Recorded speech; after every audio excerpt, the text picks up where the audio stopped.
अच्छा, हमारी में 5 कार आ गई।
Can move with logic to logic to right? Yes, I think if there.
Yes.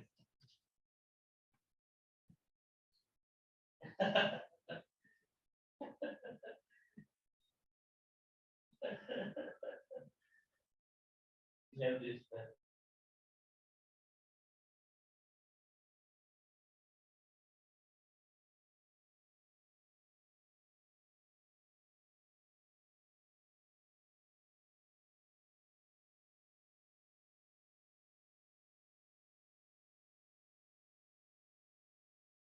अरिहन्ताणं नमो सिद्धाणं नमो आयिरीयाणं नमो उवज्झायाणं नमो लोये सवसाहुणं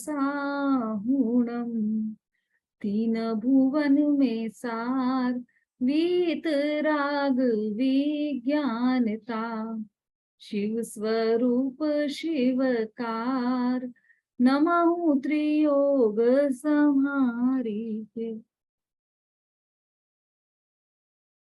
अध्यात्म रस सराबोर ग्रंथ छह ढाला पंडित दौलत राम जी द्वारा रचित, छह ढालों के माध्यम से पूरे जीवन का वृतांत, निगोज से लेकर मोक्ष तक का वृतांत पंडित दौलत राम जी ने हमें समझाया है। यहाँ पर हम इसकी द्वितीय ढाल, जो कि हम किस कारण से संसार में परिभ्रमण कर रहे हैं या फिर हमें यह दुख अनादि से क्यों मिल रहे हैं, उसका कारण जानने के लिए हम दूसरी ढाल का अध्ययन यहाँ पर कर रहे हैं। दूसरी ढाल हमारी चल रही है। दूसरी ढाल के हम 8 छंद हमने कंप्लीट किए हैं। इन 8 छंदों को यहाँ पर हम सभी को साथ में बोलना है। वहां से सुलोचना आंटी, आप अपना अनम्यूट करके आप साथ में बोलिए।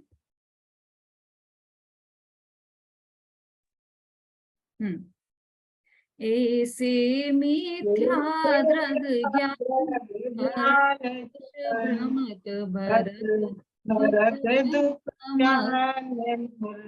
ताते इनको तजिए सुजान, सुन तिन संक्षेप कहूँ बखान। जीवादि प्रयोजन भूत तत्, सरदे तिन माही विपर्यगत। चेतन को है उपयोग रूप, बिन मूरत चिन्ह मूरत अनु। खुद गल नव धर्म अधर्म काल, इन ते न्यारी है जीव चाल। ताको न जान विपरीत मान, कर कर दे में निज पिछान। मैं सुखी दुखी में रंग राव, मेरे धन ग्रह गोधन प्रभाव। मेरे सुदति में सबल दीन, बेरूप सुभग मूरख प्रवीण। हाँ बस, आगे के संगीता जी आप बोलिए।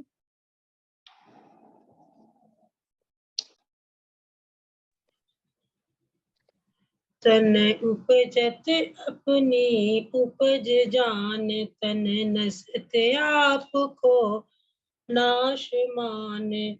रागादि प्रगटे दुख देन, तिन्ही को सेवत गिनत चैन।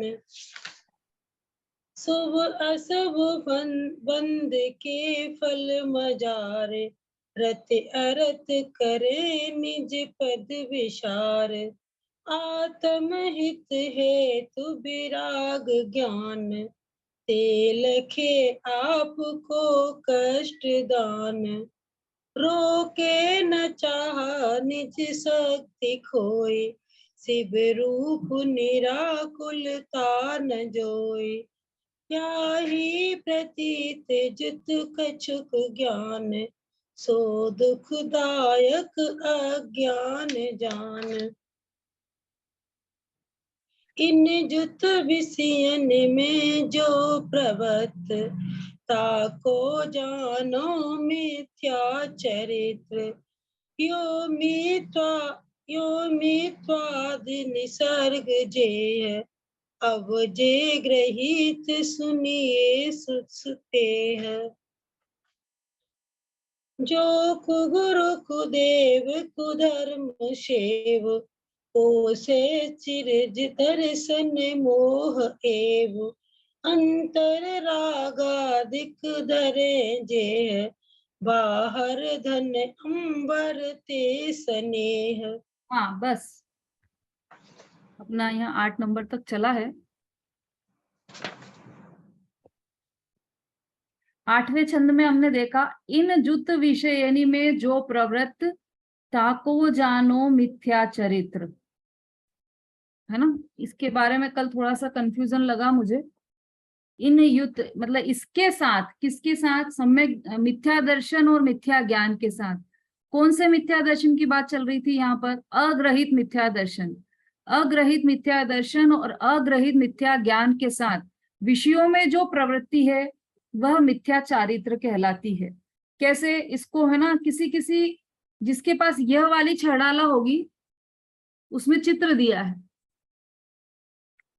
जो कलर्ड वाली है छड़ाला उसमें चित्र दिए हैं, वह देखिए आप ध्यान से।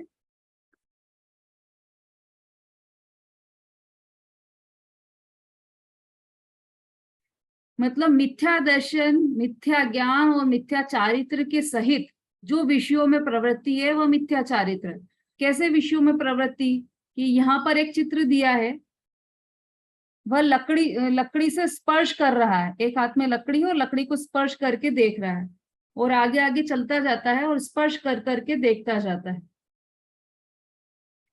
अब क्या हुआ कि उस स्पर्श के अंदर वह एकाकार हो जाता है, जैसे चिकना स्पर्श किया है ना। यहाँ पर ये आंख बंद करके स्पर्श कर रहा है, या अंधा भी कोई हो, या हम भी किसी चीज को स्पर्श करें तो हमें ये, जैसे ये है तो ये चिकना है इसका कवर, तो हम इसको टच करते हैं तो हम उसमें एकाकार हो गए। हा, कितना चिकना, मजे आ गए। देखो जरा इसको हाथ लगा के देखो, मार्केट में गए कोई कपड़ा सॉफ्ट लगा हमें, तो हम क्या कहते, देखो देखो इसको हाथ लगा के देखो कितना सॉफ्ट है ये। वो जो सॉफ्ट को हमने टच करके देखा, स्पर्श करके देखा, उस स्पर्श इंद्रिय के विषय में हम जो एकाकार हुए, उसमें लीन हुए, वह कहलाता है मिथ्या चारित्र, है ना। इसमें ही दूसरा चित्र दिया है,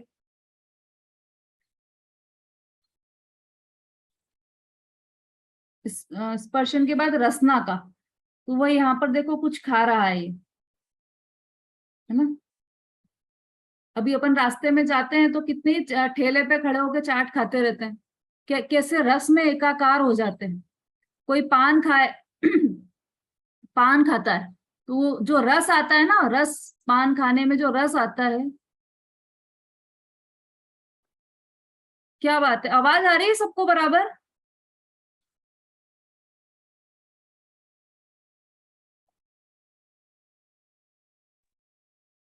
बोलिए,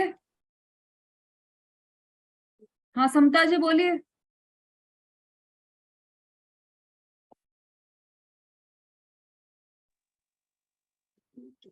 हाँ बोलिए, क्या दिक्कत है?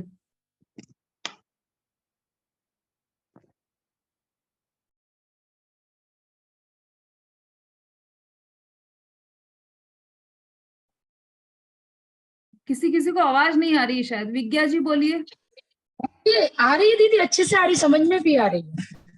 वो पान के रस के ऊपर आप बोल रहे थे, रस के ऊपर।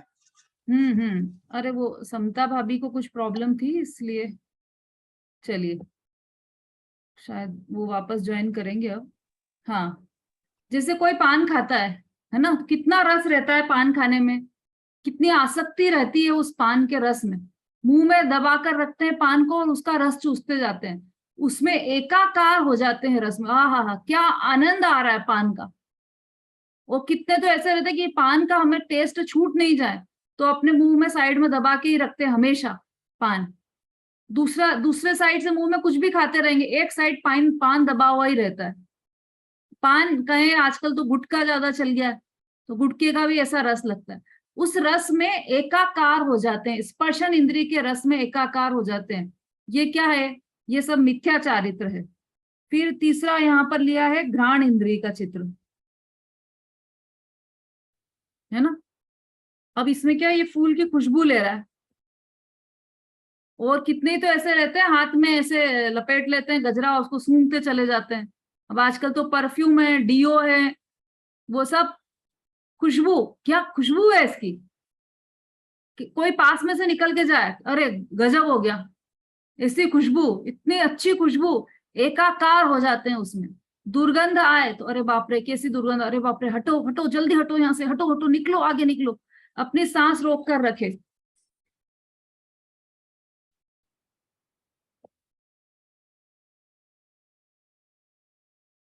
है ना। कि क्यों? क्योंकि उसमें एकाकार हो जाता है, सुगंध हो या दुर्गंध हो, उसमें एकाकार, उसमें लीन हो जाता है, तल्लीन हो जाता है।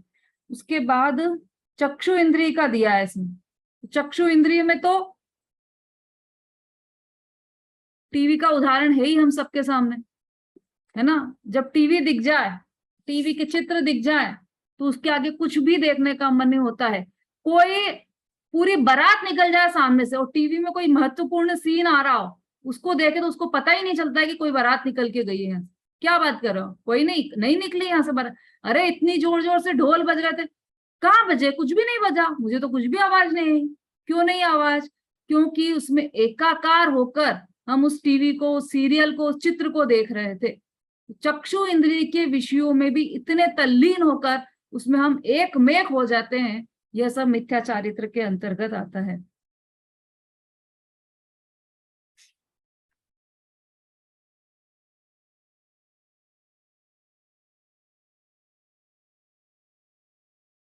है ना। देखो ये तो अभी जो उदाहरण दिए हैं सब, इसके ये जो चित्र दिए हैं इसमें ये सारे अशुभ के मुख्यता से दिए हैं, अशुभ परिणामों के।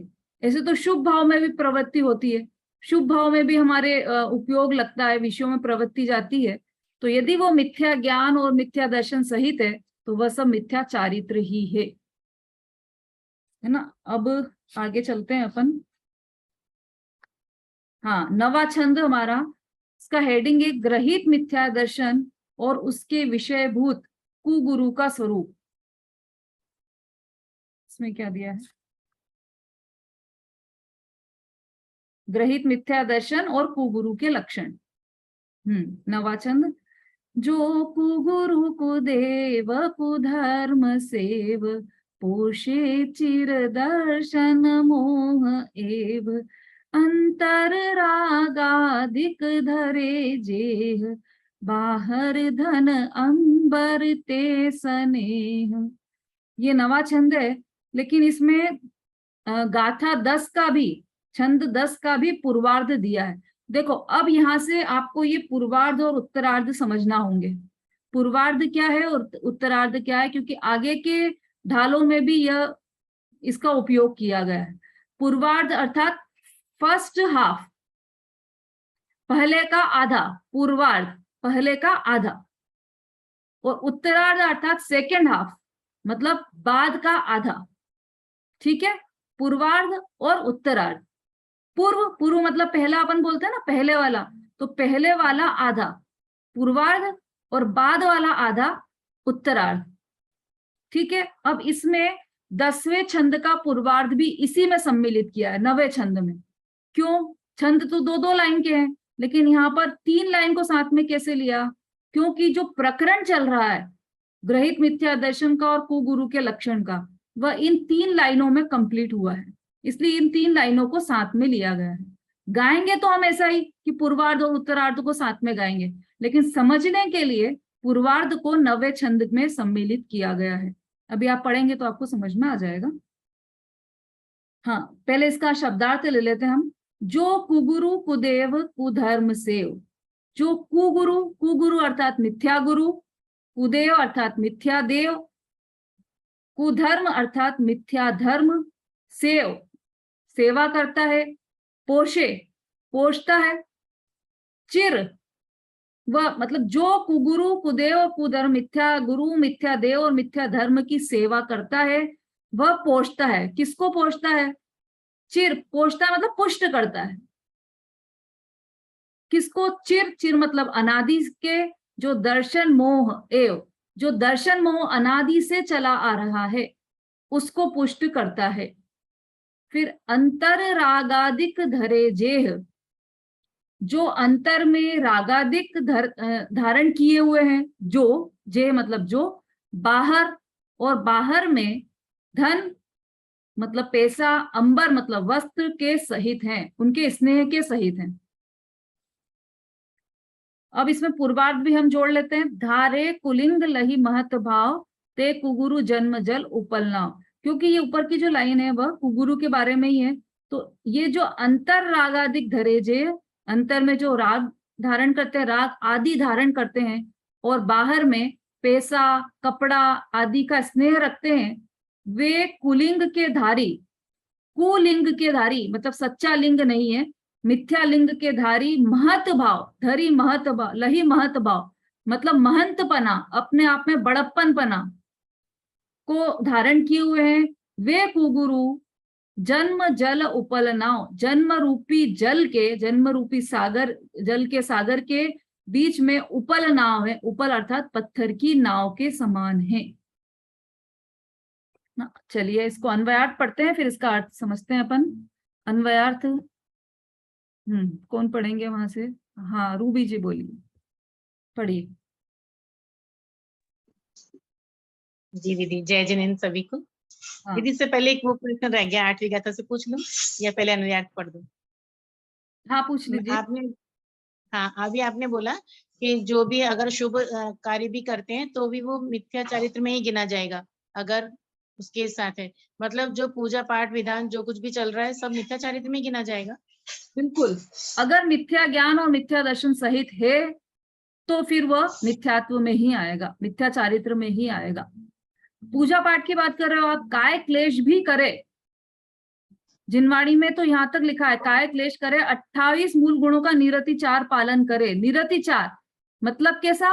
28 मूल गुणों का पालन करना कोई सरल बात नहीं है, बहुत कठिन बात है। 28 मूल गुणों का पालन करे। निरतिचार मतलब उसमें कोई भी अतिचार नहीं लगाए, और ऐसा पालन करे कि वो जब ध्यान करे, ध्यान में रहे, और उनकी चमड़ी को कोई कट करके उसमें नमक मिर्ची डाल दे, और वो उनकी आंख की कोर भी लाल ना हो। ये शब्द लिए शास्त्र में, आंख की कोर भी लाल ना हो, इतना सा भी क्रोध ना आए, इतना सा भी दुख ना हो, तब भी यदि वो मिथ्या ज्ञान और मिथ्या दर्शन सहित है तो उनका सारा चारित्र मिथ्या चारित्र की श्रेणी में आएगा। सारा चारित्र, जितना भी वो काय क्लेश कर रहे हैं या जो भी कर रहे हैं तब बाहर, वो सब मिथ्या ही कहलाता है। यदि ये मिथ्या नहीं कहलाए तो ये तो सम्यक हो गया। यदि ये सम्यक हो जाए तो बाहर का आचरण सारा ये सब सम्यक कहलाए। और सम्यक्त की परिभाषा तो अभी अपनी तीसरी ढाल में आने वाली, ये सम्यक्त तो है नहीं।